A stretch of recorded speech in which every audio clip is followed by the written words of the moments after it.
For this talk, we've defined St Martin's Village as being the area more or less surrounding the parish church, the parish hall, school and the royal pub. One of the things that we found when researching this talk is that the area has already been very well researched.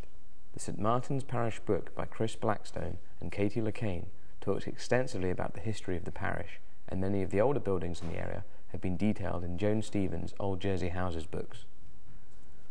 The area has actually been quite sparsely populated for much of the island's history. The 1795 Duke of Richmond map shows the parish church as a cross shape with a scattering of buildings surrounding it, including some where the present-day St Martin's House and Neville Holt stand either side of the crossroads. A building on the site of the Royal Hotel can be seen, as well as one on the site of Wrentham Hall on the Grande Route de Roselle.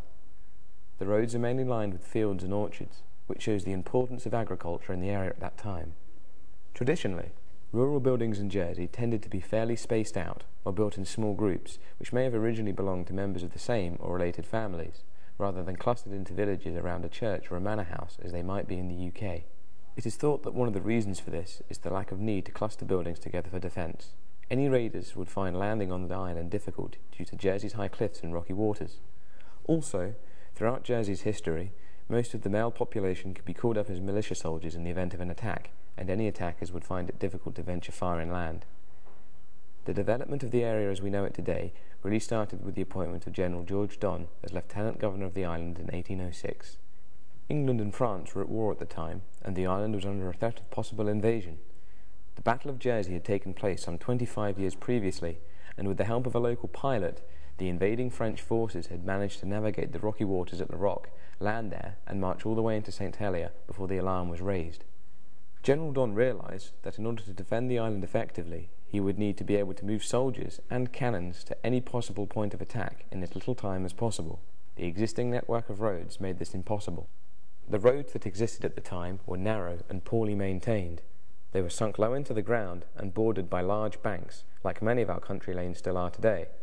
This meant that when it rained, they served as drains to the adjoining fields, and in the winter it could be so muddy that they would be virtually impassable. The cannons belonging to the militia were stored at the parish church, and it may be for this reason that Donne took the roads leading to the church as the central point for his improvements to St Martin's road system. The road network can be seen on the 1849 Godfrey map. These roads are now known as La Grande Route de St Martin, which leads to Five Oaks and provides a link to town, La Grande Route de Roselle, leading to Roselle Bay, and La Grande Route de Faldouet, which leads from the church down to Gorey Harbour. Some islanders actually objected to the scheme, as they thought that the narrow, winding roads actually provided a natural defence from invaders, and that the new road network would make it easier for enemy troops who landed on the island to find their way around. The construction of the road network also meant interfering with private property, which annoyed the landowners. The parish authorities also disliked having their authority overruled. In the end, though, Donne was successful. The island-wide network of roads that he'd wanted for the defence of the island also had the effect of making communications and commerce with the rest of the island much easier than it had been.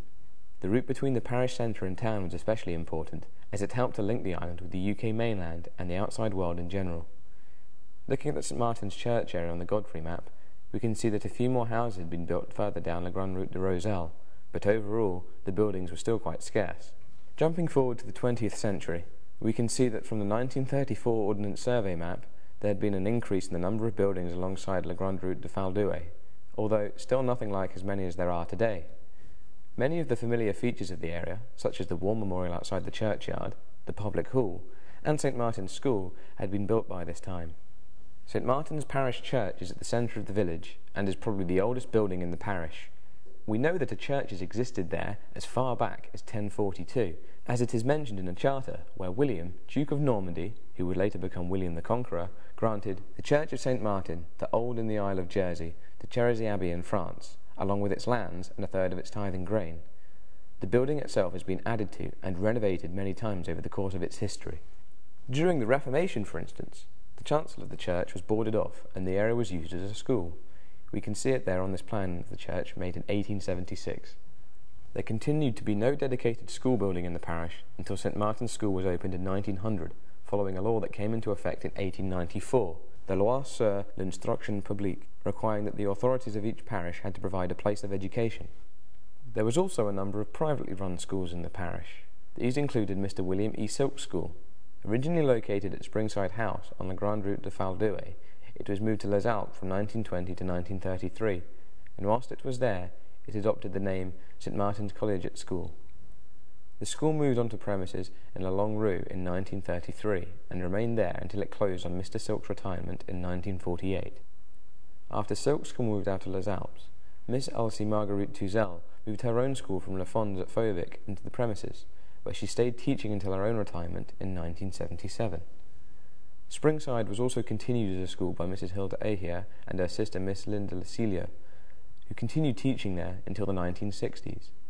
They were also in charge of the Sunday school at St Martin's Methodist Chapel. St Martin's School was finally opened on October 1st, 1900, under the headship of Charles de Saint-Père. He had previously been in charge of St Matthew's School in Millbrook before moving to the newly opened parish school. When the school first opened, only 59 students attended. However, this quickly trebled within the next 2 years. As you can see from this entry in the school logbook, Charles and his colleagues were up against it from the start. One of his first entries records that many scholars are not conversant with English. School is at present held in the parish hall. Some portion of the new premises will soon be completely ready. Then in just the second week, the school had to be closed in order to make way for a parish election. Even getting to the school could sometimes be difficult. On October 26, 1900, it is recorded that afternoon attendance fell to 47, owing to a steady and heavy downpour of rain. By December 1900, the attendance had fallen even further for a couple of different reasons. Charles records that other cases of mumps have declared themselves. This, coupled with heavy and continual rain, has reduced the number to 46 in the morning and 36 in the afternoon. The majority of scholars here have to dry their clothes by the fire. The perennial school problem of absence due to the need for working on the farm rears its head very clearly in St Martin. On the 14th of February 1901, de Saint-Père records that Reverend Jailer Nouveau will probably ask for a meeting of the board to discuss the advisability of the closing school from the 25th of February to reopen Monday, March the 4th. This holiday would permit scholars to assist their parents in potato planting. The head records at least 19 missing as a result of planting. In future years, however, there was a planting holiday implemented for the students. On 23rd of May again he records that the total absence of 5 boys and 3 girls shows that the potato season is beginning. The first annual report of the school's progress has been included in the logbooks as follows. Instruction is zealous and careful, and a promising beginning has been made. The managers are strongly advised to maintain a strong staff in this new and difficult school. The infants are well taught. In a way, it was the lack of school facilities that led to the construction of St Martin's Public Hall. St Martin is famously the only parish to have a public hall rather than a parish hall. In 1877, the States offered each parish £2,000 for the building of a parish hall. Unfortunately, the parish assembly was not happy with any of the tenders it received for the building work. Eventually, the parishioners of St Martin's Church provided an additional £75 toward the project on the condition that the building was used for a Sunday school on Sunday mornings. The hall was therefore built partially with money from the public. It has since been extended several times. Based at the public hall, the honorary police of St Martin have certainly kept themselves busy over the years. A St Martin's honorary police register tells that on May 17, 1885, Mr Lequira of Groville was fined for driving his voiture dangerously fast in the vicinity of the church whilst drunk. Presumably, this was a horse-drawn cart rather than a motor vehicle. Another important institution at the centre of the village is the Royal Hotel. The Royal Hotel is not listed by name on the 1851 census, although, living at St Martin's House nearby, we find Samuel Lefort and his wife Mary, née Fool. Samuel was a shipowner and a master and a hotel keeper, and employed 6 men. Touchingly, his ship was called the Samuel and Mary. She was a 24-ton cutter built in Jersey, perhaps at one of the shipyards at nearby Goree in 1844. By the 1861 census, the couple had moved into the Royal. By this time, Samuel was describing himself simply as a hotel keeper, and the Samuel and Mary was eventually transferred to Colchester in 1863. Sadly, by 1871, Samuel was described as a widower. We can see from the 1881 census that the couple had 2 daughters, Louisa Mary and Harriet. Harriet married Nicholas Mollett, a carpenter, and the couple lived together at the Royal. Her own occupation was listed on the census as a grocer. Louisa Mary took over running of the pub after Samuel's death in 1883, and soon after got married to Eli Fall, another experienced tavern keeper who was also a widower. Eli Fall was born in St. Martin in around 1830, and previously had been landlord of the Volunteers Inn, which was probably located on Gorey Hill. He seems to have come from a family of innkeepers, as members of the Fall family continued to run the Volunteers after he left for the Royal, as we can see from a St. Martin's Parish Register of Taverniers. Eli died in 1905, but by 1901 the pub had passed to John P. Defer and his wife Marceline. Louisa died in 1923, leaving the property to her nieces and nephews. Looking at the census returns for the Vingtaine de l'Église, which includes most of the area covered, and the Vingtaine de Faldouet, which includes some of the properties along La Grande Route de Faldouet, we can see that farming was a very prevalent occupation amongst the inhabitants of the area, along with other trades which had been vital to the farming industry, such as blacksmithing.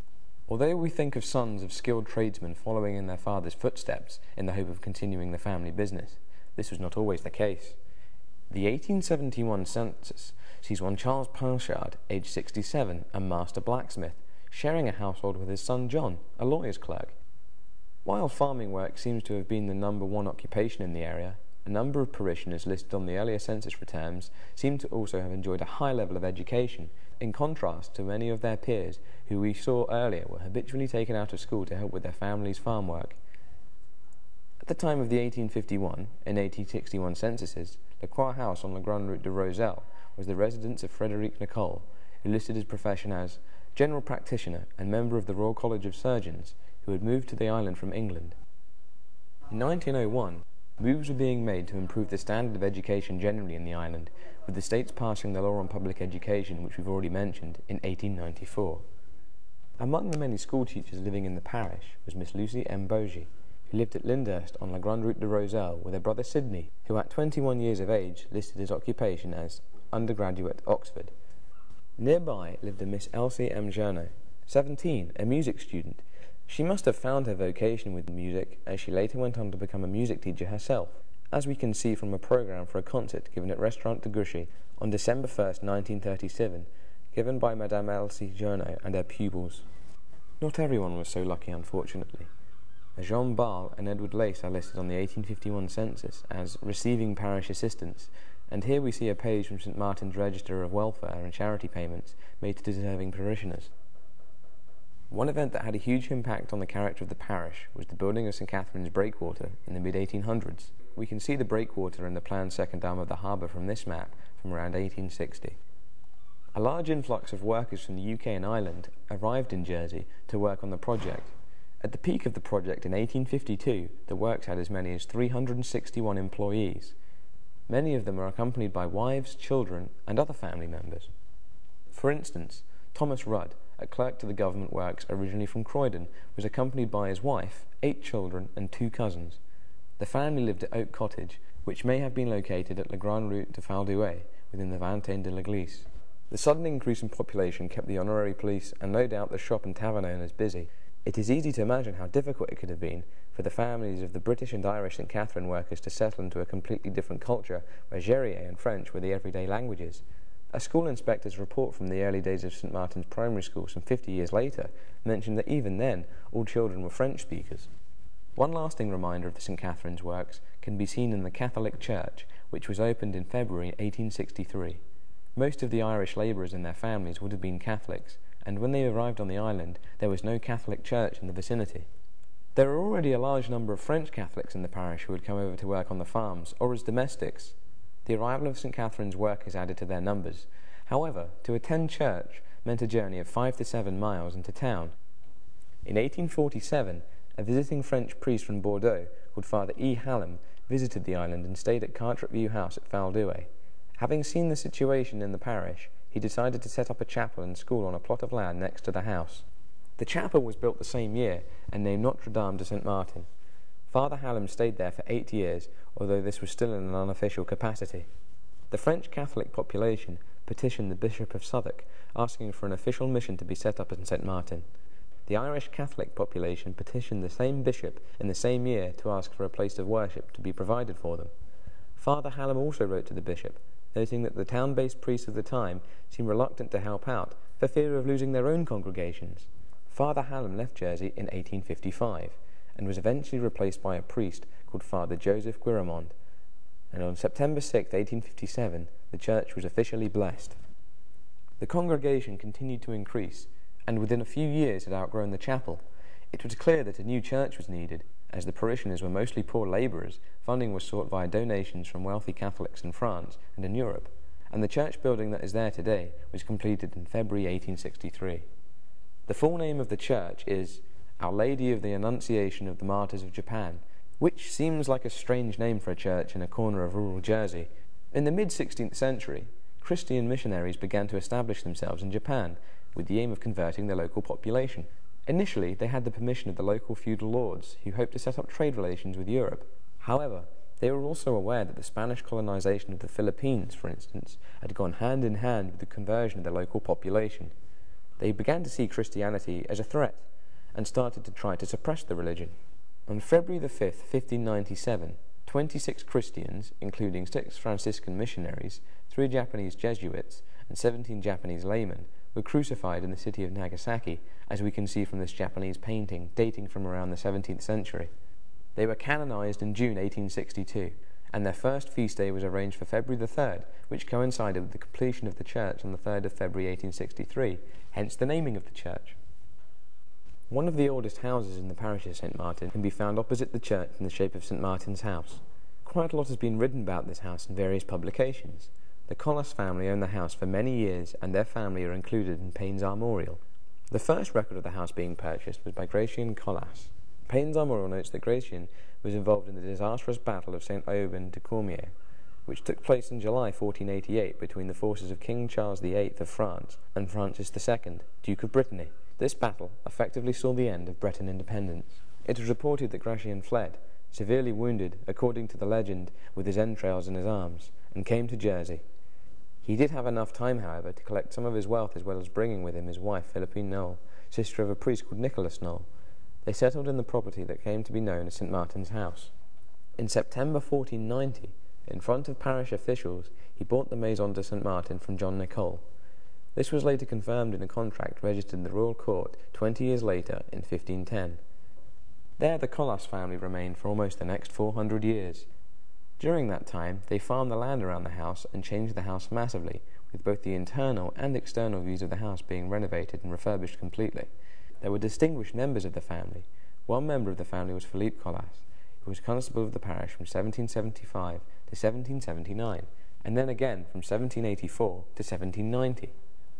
By 1851, Francois Willem Collas, an unmarried 43-year-old landed proprietor and keen amateur antiquarian, lived in the property. It was he who provided most of the information to Bertrand Payne in creating the entry relating to the Collas family of Maison de St. Martin in the Armorial, and he was afforded this coat of arms as a sign of friendship from the author. He was still living there in 1861, but died in 1867. He was soon followed by John Jevois le Vicomte Collas, his cousin, who had inherited the property but only had possession of it for a year. By 1871, Frederick C. Lane is living in St. Martin's House. He is a 41-year-old annuitant from St. Helier, living with his 22-year-old wife. However, interestingly, also living in the house is Edwin J.F. Collas, who is registered as a boarder of 17 years old from a North Bideford in Devon.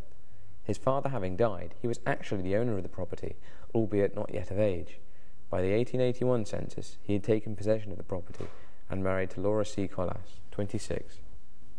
She is registered as being from Yorkshire, and they have a son, John Jevois Collas, aged 1. The Collas association with the property came to a close in March 1885, when Edwin sold the property to Dr. Edwin Godfrey for the sum of £650. By 1891, Edwin Godfrey, a 38-year-old doctor, born in St. Helier, is living in the house together with his wife and children. He is still living there in 1901 with his wife, children, and servants. In 1958, the new owner of St. Martin's House discovered the top part of an ancient cross and a rough basin to the east of his property. Joan Stevens writes about this discovery in the 1960 edition of the Société Gérisée Bulletin. At first, the assumption that the cross was from St. Martin's churchyard. However, she discounts this theory in her article. Instead, she believes that the cross came from the chapel of Sire Augustin Baudin, a medieval chapel that had since been destroyed. Methodism was obviously a massive influence in the island in the 19th century, and St. Martin was no exception. In the public registry in 1819, a contract can be found between Edouard Luce, son of Edward and Thomas Messervy, George Brie, Jean Messevy, son of St. Clement, Jean Gorey, Jean Le Houquet, Jean Renouf, and Michel Beauchamp, a group named by the Methodist Church on the 10th of June 1819 for purchasing land on which to build a Methodist church in St. Martin. It was based at the end of the road on which the current Methodist Church now stands, and is now the site of Ash Cottage. A chapel that could seat up to about 300 people was built on the site.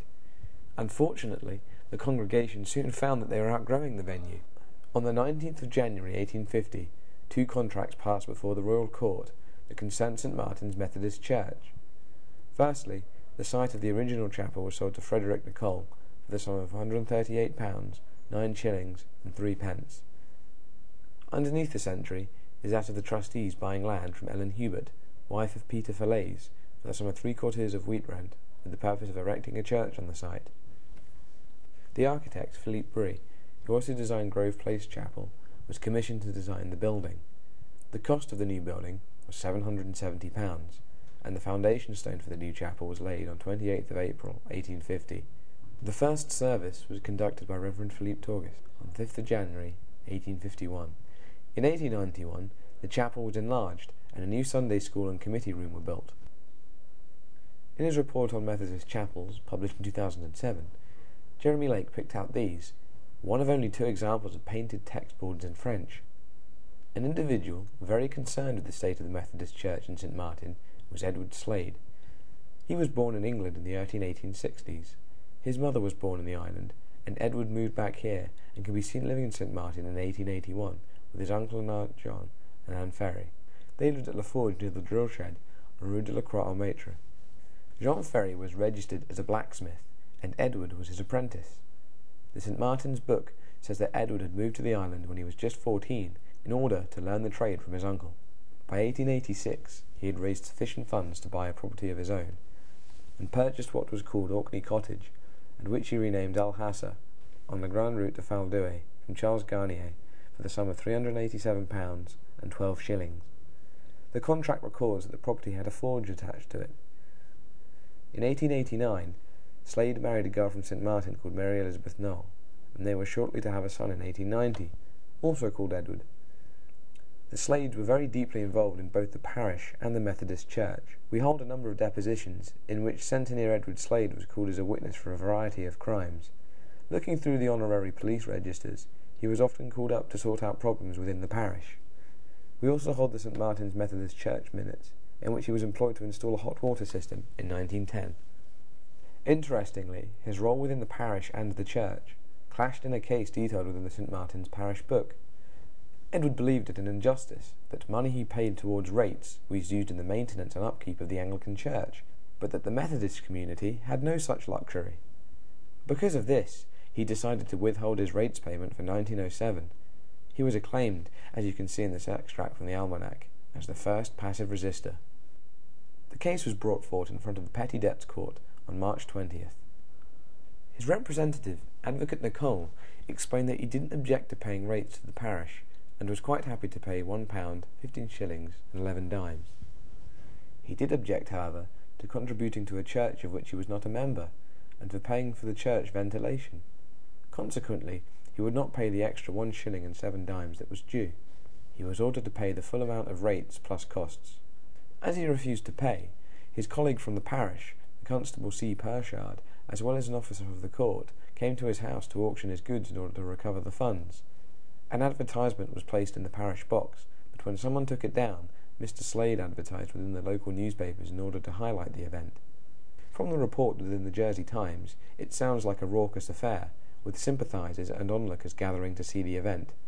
There was laughter and catcalls as Mr. Slade announced that he was quite happy to pay if the court official could show him a law that compelled him to do so. In the event, as recording in the Evening Post of the time, Mr. J. Renouf, a fellow Methodist, bid the amount owed for the first item that was auctioned, a scriffio that Slade had recently patented. Mr. Renouf was quoted as saying, "When I go cycling on a Sunday, I do not expect the church folk to pay for the repairs to my tyres, and consequently I do not think that I ought to be called upon to pay for the expense of their services."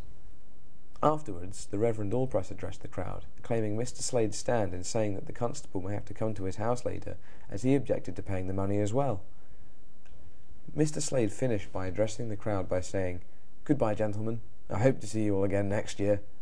Mr. Slade's son, who was also called Edward, ran a bus company from the parish. Edward Jr. converted Alhassa from a blacksmith to a garage, and he steadily set about creating a bus company. His first route, which was started in 1923, was from St Helier to Greencliff via St Martin's Church. By 1934, he was operating 3 routes, to Faldue via Le Hugby, to Archirondel via St Martin's Church, and to Roselle via Greencliff, with extra coaches put on in the summer. Edward finally sold the company to the Jersey Motor Transport Company Limited in 1946.